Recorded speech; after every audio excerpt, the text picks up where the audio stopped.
Hello, how you doing? Justin here. Welcome to Major Chord Scale Relations.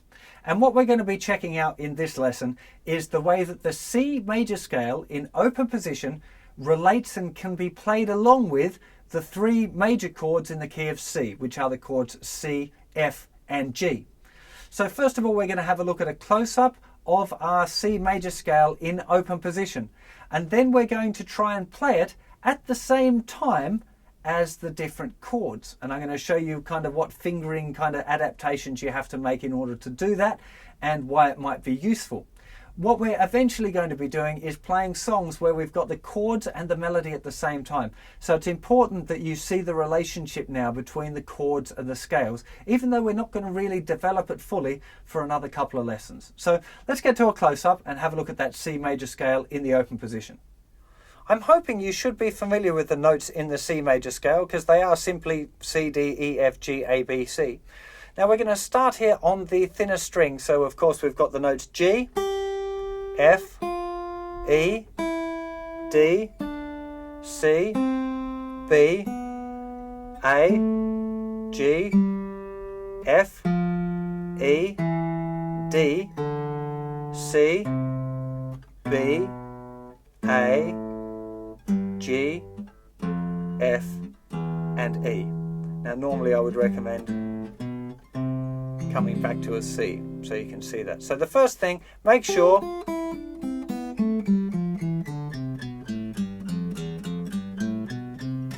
that you're familiar with your C major scale in open position. Very, very important. Okay, now let's move straight into now looking at the C chord and how we could play the C major scale while we're holding down most of our chord. So of course the first note is pretty easy because we can just, drop our little finger down there on the 3rd fret. We could play the C chord on that note, no worries. Now if we want to play the next note, F, we'd have to use our first finger to kind of lay it down a little bit. I'm just playing the bass note there so you can hear the relationship between the two. And I'm trying to hold as much of the chord down as I can, but you're going to see as we progress down the scale that you can't hold the chord down all the time, but you try. So we've got there the G, the note F. If we lift up our first finger back to that, we get the top note as being the E. Now, when we want the next note D, little finger just drops down there over onto the 2nd string. And what's really important to realize now is that when we've got a melody, say the D, we want that D to be the highest note, because if we play the thinnest E string again, it's a nice sounding chord, but the E sounds like the melody, because just naturally the note that we hear as being the highest note is the one that our ears perceive as being the melody note. So the top note that you want to play there, if we want our D melody, is the 2nd string.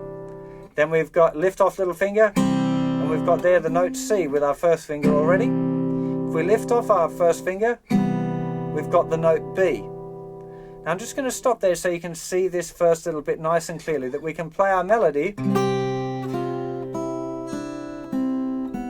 We could go back up as well. That time I shifted over with my first finger, so you can either drop that first finger down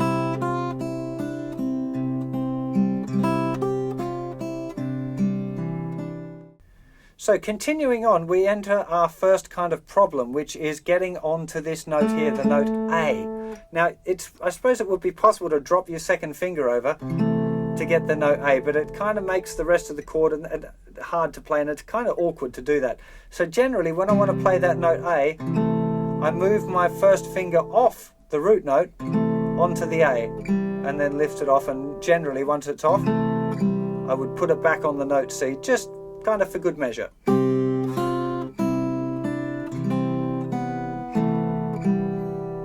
You see, we've got a whole lot of melody going on now.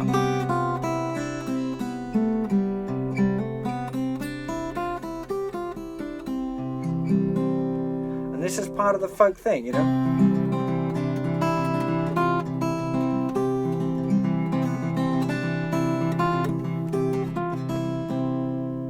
This is what I just wanted to do, that quick little demo there so you can kind of see the idea of it being used. Now if we continue, little finger is going down on the 3rd fret of the 4th string, lifting off.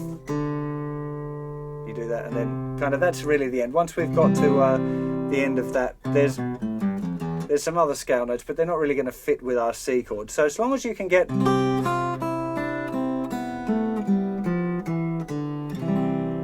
that would be the exercise. So strum, just play the scale and strum at the end.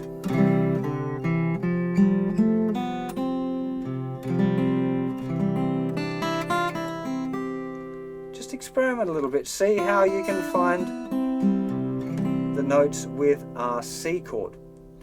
And C chord is fairly easy. We've got quite a few little bits where we have to kind of reposition our fingers. Luckily for us, our G chord is kind of easier. Now, hopefully you remember folk G, good old folk G here. Now we've got 2 fingers free already. I'm just using my 3rd finger. I'm muting the 5th string for now.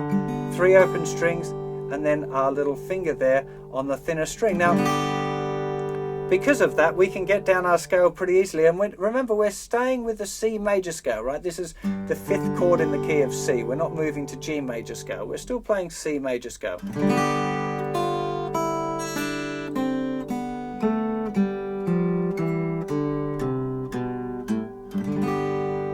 That's a great little exercise. Again.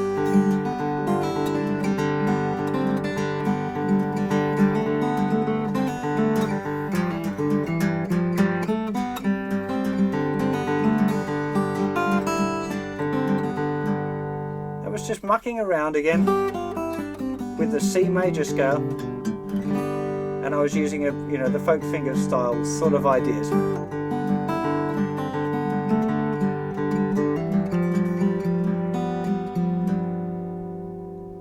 Now the fun part for our major chords comes with the F chord.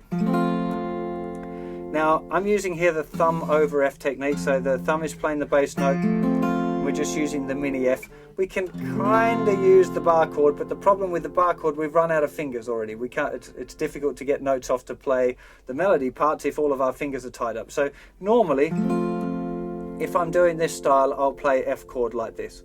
Now, again, looking at the scale, little finger can go on the top to get the G, lift it off. We can get the note F. Lift up our 1st finger so it's not a bar anymore and it's just playing the note C, the 1st finger, 2nd fret, 2nd string. Sorry, 1st fret, 2nd string. It's an F major 7th chord, of course, but we've got the melody.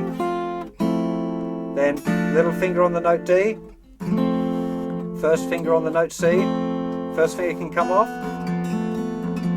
Bit of a funny chord, but we've got the melody now.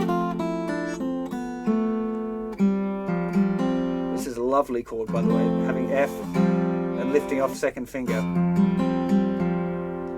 Then the last part, we can kind of do it, but to be honest, you don't tend to use it that much because it's quite tricky on the F. So generally, if you can get, that would be enough for F if you can deal with that. Just experiment, see if you can play, just play the chord. Come up with all sorts of super duper cool stuff. Now this might seem really difficult, and I'm sure you've got quite a few questions. Unfortunately, most of the questions I can't answer for you. You have to figure them out. Now, questions like, what finger should I use to play that note? Well, it depends on the circumstance. You know, in one chord you might find that finger's really easy, but if you're changing to a different chord, it becomes difficult. So you have to kind of nut these things out yourself and think, well, if I'm going to use that finger, maybe it's easier to do it this way. And it's what works for you. Because a lot of the different fingerstyle players do things differently. James Taylor does all sorts of funny chord fingerings, but it works for him. It's great, you know. So don't feel that you have to be totally restricted to a right way or a wrong way, because I'm afraid that there isn't one. I'm trying to give you as many guidelines as I can, and that's kind of the point of us looking at those fingerstyle patterns that we looked at before, was to kind of give you a default setting where your fingers would naturally go to. But if you're trying to play a melody on the 4th string, one of your fingers is going to have to come over and play the 4th string. You probably don't want to do that with your thumb. So straight away you're kind of breaking the mold a little bit.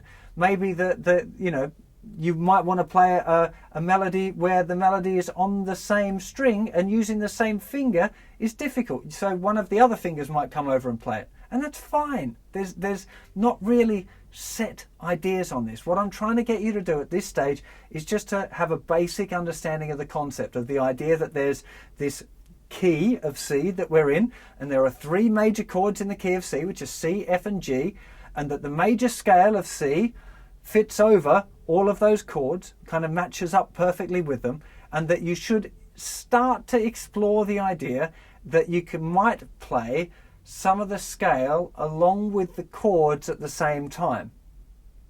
That's it. At this stage, that's all I really want you to get, and I want you to have a go at doing those exercises I just showed you, where you kind of play the chord and muck around with some of the scale tones. That's not, we haven't finished yet, right? That's just what I want you to be able to do at this stage, is explore it. We're going to go into more detail now about how we actually use it when we learn how to play Happy Birthday. So I'll see you for that lesson very soon. Take care of yourselves. Bye-bye.